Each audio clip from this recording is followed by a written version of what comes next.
안녕하세요. 언제나 여러분과 함께 신중하게 생각하고 투자하는 채널 생각남 ETF입니다. 오늘은 일요일인데요. 다들 잘 쉬고 계신지 모르겠습니다. 모두가 편안하게 쉬시면서 재충전하고 계시기를 바라겠고요.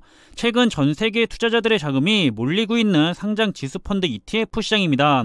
그리고 우리 투자자들에게 돈을 벌 수 있다고 하는 11가지 테마 ETF에게 주목을 하라는 정보가 있어서 공유를 하려고 하는데요. 한번 어디에 주목을 하라는 것인지 살펴보겠습니다.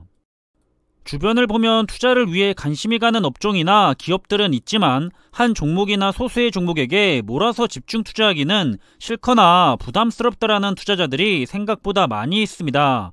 그래서 현재 최고의 금융상품으로 불리고 있는 상장 지수 펀드인 ETF를 활용해서 투자를 하시는 투자자분들이 많은 상황인데요.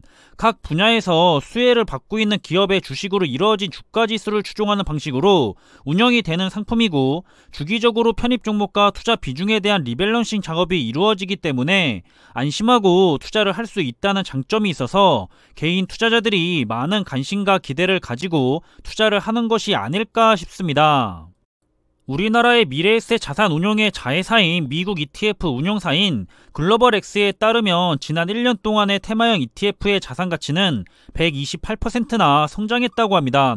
아직 미국 전체 ETF 시장에서 차지하는 비중은 2% 정도에 불과하지만 가파른 증가세고요. ETF는 이렇게 관련 기업을 일일이 조사하지 않고도 한 번에 많은 업종에 투자를 할 수가 있고, 장기적으로는 종합주가 지수보다도 높은 수익률을 기대할 수 있다는 게 투자자들에게 장점으로 부각이 되고 있습니다.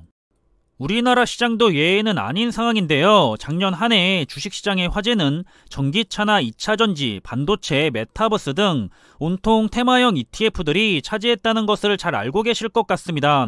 한국거래소에서는 지난 3개월간 수익률 탑 10개 ETF 상품을 집계해보니까 모두 테마형 ETF였다고 하는데요. 대표적으로는 작년 말에 상장했던 신한자산운용의 솔 유럽탄소 배출권 선물 S&P 환해지 ETF와 삼성자산운용의 코덱스 유럽 탄소 배출권 선물 IC 환해지 ETF가 각각 30% 이상의 수익률로 선두에 섰고요. KB자산운용의 KB스타 비메모리 반도체 액티브 ETF 등 반도체 관련 ETF들이 20%대 수익률로 그 뒤를 이었다고 합니다. 현재 ETF 시장에서 새로운 역사를 쓰고 있는 타이거 미래에셋 자산운용은 국내 운영사 중 최초로 전 세계에서 운영하고 있는 ETF 규모가 100조 원을 돌파할 정도로 엄청난 성장을 하고 있는 중인데요. 이런 미래에셋 자산운용이 투자자들에게 제시하고 있는 주목해야 할 11가지 테마형 ETF에 대해서 바로 전기차와 클라우드, 중국 바이오, 중국 소비, 반도체, 인공지능 AI 로봇, 원격 의료, 메타버스, 사이버 보안과 핀테크, 이커머스, 그리고 ESG 친환경으로 11가지 테마를 제시했습니다. 이 중 메타버스는 작년부터 시장에 뜨거운 관심을 받고 있는 중입니다. 적어도 메타버스가 아닌 광역버스라는 오명은 벗어난 것으로 보고 있고요. 작년 말 페이스북이 메타버스 기업으로의 전환을 선언하면서 사명까지 메타로 바꾼다고 선언도 했고, 마이크로소프트 역시 메타버스와 AI를 핵심으로 한 신규 기술과 서비스를 공개한 상황입니다. 그 밖에도 애플이나 엔비디아, 아마존닷컴 등 이런 글로벌 공룡 기업들의 발빠른 행보 덕분에 시장은 전 세계 메타버스 시장이 앞으로 2030년까지 10년간 1000%는 더 성장하게 될 것으로 전망하고 있기도 합니다.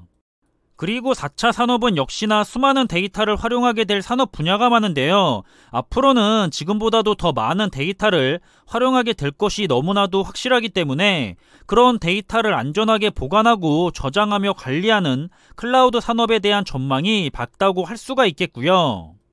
사이버 보안 분야 역시도 주목할 테마로 선정한 것은 핀테크의 급성장과 맞닿아 있다고 합니다. 현재 간편결제와 온라인 투자 연계 금융, 크라우드 펀딩 등 다양한 핀테크 서비스가 발전하면서 랜섬웨어나 디도스 공격 등 사이버 범죄에 대한 노출도 커지고 있는데요. 이런 사이버 공격에 대응하기 위해서 최근 구글과 마이크로소프트는 100억에서 200억 달러 규모의 자금을 사이버 보안 강화에 투입하겠다고 밝혔습니다.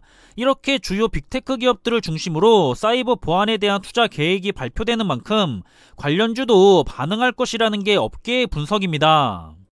아울러 친환경 테마에도 주목을 해야 하는 이유에 대해서 설명을 하고 있었는데요. 정부가 2020년 하반기 한국판 뉴딜 정책의 일환으로 그린 뉴딜을 제시하는 등 기업의 사회적 책임을 강조하기 시작한 이후에 기업들은 적극적으로 관련 행보에 나서는 상황입니다. 친환경 요소에다가 사회 요소와 지배구조 요소까지 아우른 ESG라는 개념도 화두죠. 글로벌 3대 연기금 중 하나인 국민연금은 ESG 관련 투자 비중을 올해 중으로 50% 수준으로 확대하겠다고 밝히기도 했고요. 인류의 생존을 위한 이런 환경 문제의 궁극적인 해결책으로는 결국엔 신재생 에너지로 거론이 되는 만큼 관련 기업들을 반영한 친환경 ETF에도 우리 투자자들이 주목해야 한다고 전하고 있습니다. 많은 투자자분들이 알고 계셔야 하는 부분이 많은 테마형 ETF는 중장기형 투자 상품이기는 하지만 언젠가는 수익률을 실현해야 하는 시기가 필요하다는 점인데요. 평생 마음 편히 모아가기만 하면 되는 지수 추종 상품인 S&P 500이나 나스닥 100, 그리고 조금 더 집중 투자하는 미국 테크 탑10 ETF나 대부분의 산업 분야의 필수인 반도체 ETF는 계속 모아가기만 하면 되지만 전기차나 2차전지, 메타버스 등 산업 성장에 끝이 있는 테마형 ETF들은 그렇지는 않다는 것을 인지하고 있어야 한다고 생각을 하고요. 이것은 산업의 흐름과 나이에 따라서 자신이 투자가 가능한 기간이 다르기 때문에 모두에게 조건은 틀리겠지만 그래도 적어도 5년, 길게는 10년 이상은 충분히 장기 투자할 수 있는 종목이기 때문에 충분히 산업이 발전이 돼서 성장할 때까지는 마음 편히 투자를 해도 좋다고 보고요. 수익 실현에 대한 부분은 10년이 지난 후에 생각해 보셔도 좋을 것 같습니다. 그럼 이번 영상에 대한 내용을 정리를 해본다면 우리 투자자들에게 눈여겨보라고 전달하고 있는 11가지 테마의 ETF들은 전기차와 클라우드, 메타버스, 사이버 보안, 인공지능 AI 등 모두가 4차 산업과 관련이 되어 있고 우리들이 잘 모르는 생소한 분야가 아닌 굉장히 자주 언급되고 있는 익숙한 분야들입니다. 따라서 저는 4차 산업과 관련된 우리 미래와 관련된 분야에 장기 투자를 한다면 어느 종목이든지 좋은 성과를 가져갈 수 있다고 생각을 하는 투자자이고요. 자신이 어떤 상황에서든지 외부적인 요인으로 흔들리는 주식시장에서 항상 믿고 신뢰할 수 있는 투자 종목 몇 개만 신중하게 잘 선택해서 장기 투자만 하면 된다는 것을 전해드리고 싶습니다. 그럼 남은 주말의 시간도 편안하게 쉬시면서 재충전의 시간이 되시길 바라겠고요. 이번에 준비한 내용은 여기서 마무리하겠습니다. 항상 준비한 내용들이 여러분들과 함께 투자하는 데 있어서 많은 참고가 될 수 있는 그런 좋은 영상이 되기를 바라고 있고요. 심리적으로도 그리고 좋은 정보로도 도움이 되었으면 좋겠습니다. 그럼 영상이 도움이 되셨다면 구독과 좋아요 부탁드리고요. 저는 다음에 더 좋은 정보들로 찾아뵙겠습니다. 감사합니다.